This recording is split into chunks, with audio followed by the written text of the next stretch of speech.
De Inès Taoufik de France Hydrogène. Bonjour Inès. Bonjour. Je rappelle que vous êtes au département études et expertise et là vous avez entre les mains, on va le monter un tout petit peu, un joli guide sur les emplois et formations. Alors c'est effectivement l'une des nouveautés de cette édition 2024, en tout cas une opportunité pour présenter l'offre de formation et de métier. Exactement, merci Laurent pour cette introduction. Donc en effet, le guide emploi-formation de la filière hydrogène 2024-2025 a été spécialement conçu pour pouvoir le présenter lors des journées hydrogène en territoire. Donc ce guide c'est le numéro 1, peut-être d'une série, je ne peux pas encore l'assurer tout de suite. On va voir. On verra, suspense.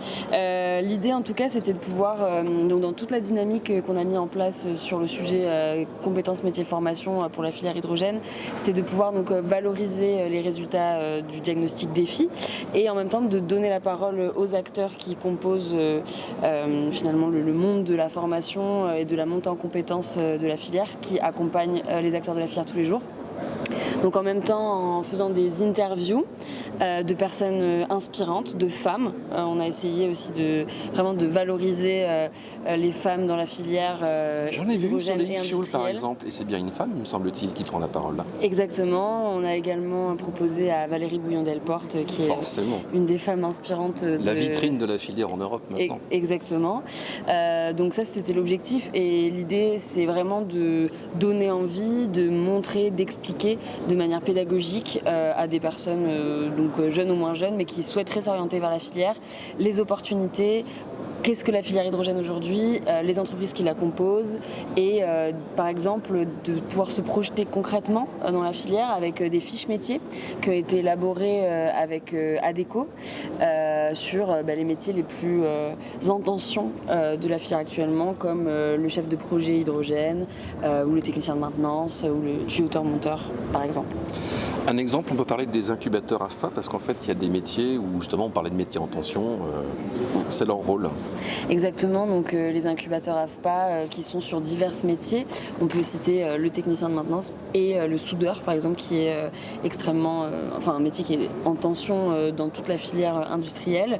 Et donc les incubateurs ont été lancés, donc pour certains, pas tous, c'est plutôt hétérogène sur le déploiement de ces incubateurs. En tout cas, on peut d'ores et déjà voir des personnes, donc des promotions d'une dizaine de personnes qui sortent tous les 6 mois en fait de ces formations-là. Donc c'est très concret.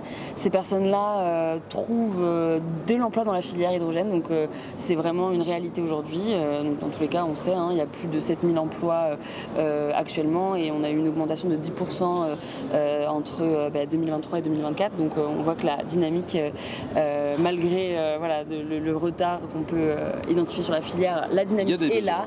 Il y a des besoins, il y a des embauches. Et ce qui est rassurant aussi, c'est que malgré donc, ce retard de déploiement de la filière, les personnes qui sont formées, pour reprendre l'exemple de l'incubateur, peuvent trouver un emploi dans d'autres filières industrielles et donc le niveau d'employabilité est extrêmement bon.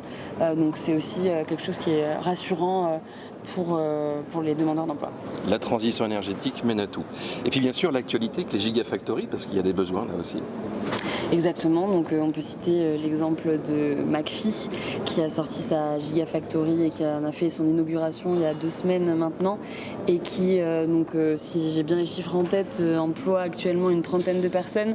Donc ça rejoint le diagnostic défi qui montrait bien qu'au début du lancement des projets, forcément on a besoin de plus de personnes dans la conception, donc des ingénieurs, mais également quelques profils techniciens comme ceux qui vont faire des essais par exemple.